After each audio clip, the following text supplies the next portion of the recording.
Hey guys, Drifter here. Today I've got a short and sweet video for you about the new and improved Merc Foregrip, which now allows you to run faster somehow. I got an email from a fan about hidden weapon stats and just had to check it out. This fan also went and posted a link on Reddit. JGod picked it up and did the testing yesterday, so he beat me to the punch by one day, but that's alright.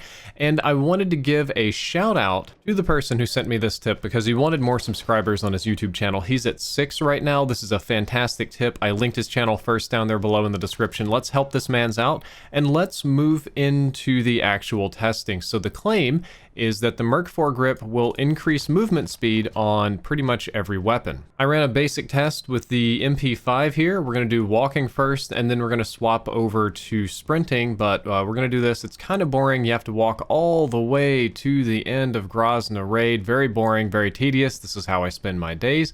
And we touch the wall at exactly 1543. Now that 43 is frames, so I have to divide that by 60 to get a fractional second.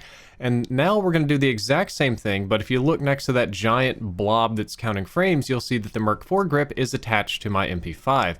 And you really probably can't notice a visual difference in the move speed, but I did reach the wall at a faster time than before, and we're going to run this test again while sprinting. So this is sprinting with a regular base MP5, no attachments whatsoever. And again, this is kind of how I spend my days on Call of Duty. It's why I don't play as much as a traditional YouTuber, because I'm always fiddling with things like this. So sprinting is 12:02, and now for the final test before we get to the results is sprinting with the Merc Foregrip attached. You can see it's attached over there again by the big frame blob. I got to kind of fill time for a couple of seconds here until I run and hit the wall, and you'll notice that is significantly faster at 11:33.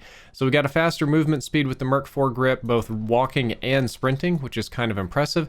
When you do the math on this, you get some kind of fractional percentages, but rounding to the nearest percentage point, you will see that walking and sprinting both are about 4% faster with the Merc Foregrip attached, which is kind of impressive in my opinion. You just get a flat 4% bonus movement speed, which is kind of similar to lightweight from previous Call of Duty games and similar to the movement speed you get from no stock and other attachments like that.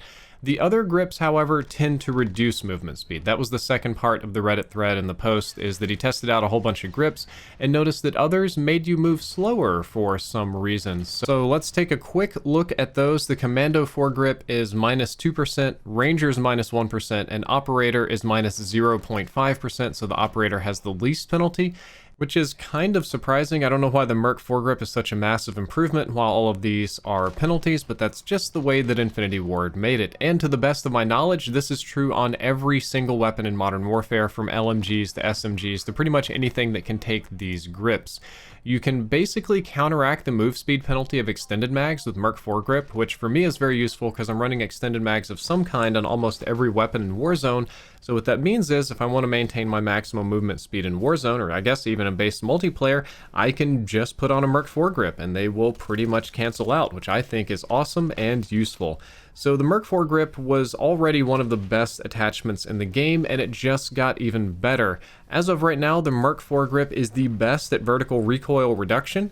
It gives a significant movement speed bonus and has minor hipfire improvements, so there's really no reason that you shouldn't be running this on almost every single weapon that you have. Guys, that is all for this short episode of In Depth. I hope that you enjoyed it. I hope you learned something useful. If you did, don't forget to like, favorite, and subscribe. Drifter out.